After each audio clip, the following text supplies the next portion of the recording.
Hello and welcome back to another video, and I'm here on a business trip in New York, and I decided yesterday to go on just a walk through the local mall here. Ended up in the Apple store, and then I did a demo for the Apple Vision Pro. Now, it is a fancy little device, but how was it really? Well, sadly, it was kind of a disappointment. I really didn't know what to expect. The commercials make it seem like it's this pair of ski goggles you put on your face, and suddenly you have a computer all around you. But what is it really? It's more just like a standard VR headset with the augmented reality feature thrown into it. So I have used a big plethora of VR devices over the years.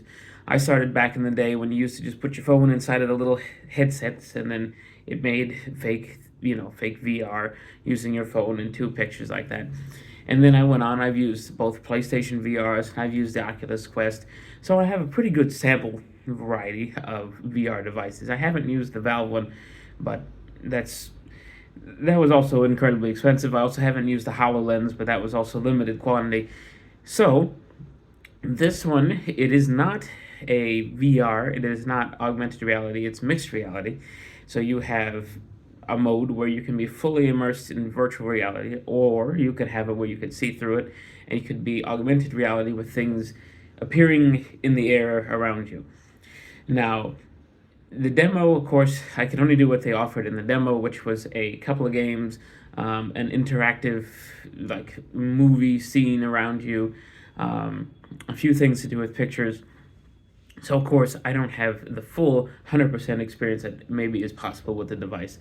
So what they did show me, they explained how you use it. You use hand gestures. You do this a lot, which it's fairly accurate. I noticed that, like, let's say you want to scroll, you pinch the air and you move your hand up. I noticed when you let go, if you don't like signify that you are letting go, it doesn't know you let go. So I would be scrolling up and I'd try to come back down to scroll again, and the page would come back down again. So it's not super accurate. Like if you had a button, like everybody else, hold the button, let go of the button, hold the button, let go of the button, or use a stick.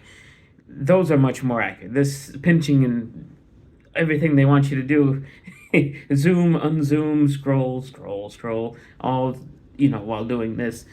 It works, I'd say 90% of the time, but it wasn't 100%. Now, as far as the actual quality of the screen, it is the screen. It isn't like the commercials try to suggest you're just looking through a clear piece of glass. You are not. It is 100% a VR headset where it just has pass through, which is fairly convincing. The unit that I demoed, they even scanned my glasses and put in prescription lenses into the unit, so it made it feel like you didn't have to have your glasses on, which is something that on the other devices you do. But I'm sure that costs extra, and we'll get to the price in a minute. So, out of the things I tried, they show pictures. Standard pictures just come up as a square in front of your face. You have panorama ones, which actually kind of bend around you, which is all well and fine. Then they have their immersive experience, which then using 3D capable cameras, which there is one on the unit. There's also apparently in the new iPhone you can do 3D ish pictures. They were immersive. I wouldn't say it's quite as the depth didn't quite feel as much as what I've experienced on the PlayStation VR, and this is supposed to be like the demo unit. The only time where anything picture related really stood out to me is when you do the videos. Now you can do 3D ish videos and pictures from an iPhone, which kind of looked alright, but when they showed you an example taken by the unit that you're wearing, it almost felt like the example was it was a birthday party, they're blowing out the candles on the cake. You felt like you were sitting at the table. It was very convincing because it was recorded with somebody having it on their head. In a way, if you were to do this, you could relive moments of whenever you took the video. But then you would be the person in the room wearing one of these stupid headsets. Nobody else was. And you would look ridiculous. So we'll get into that at the end. There was a movie experience. They played, well, I got to choose. I picked the trailer for the Mario Brothers movie.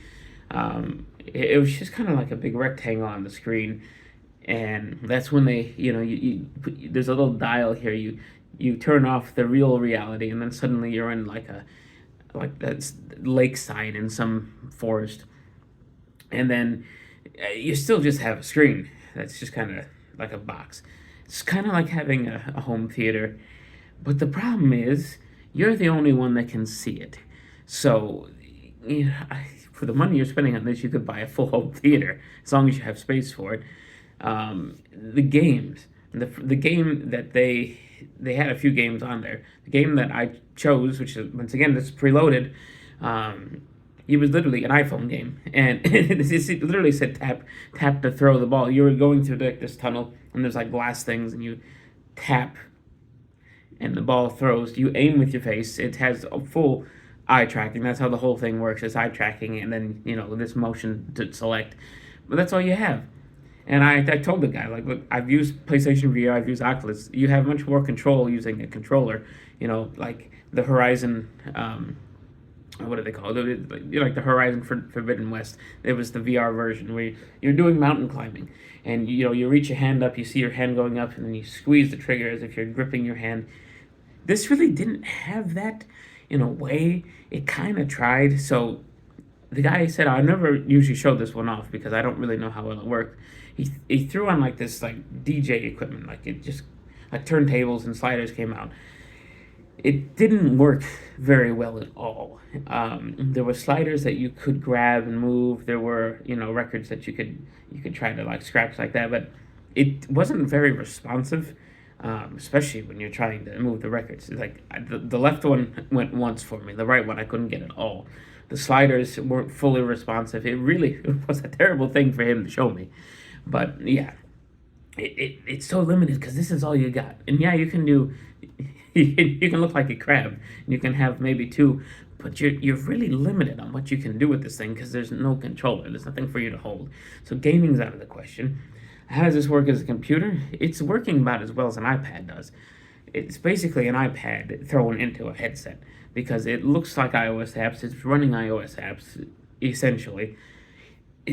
Yeah, you could have a giant web browser in front of you, but at the end of the day, you're sitting there with a headset on, and you're gonna look ridiculous.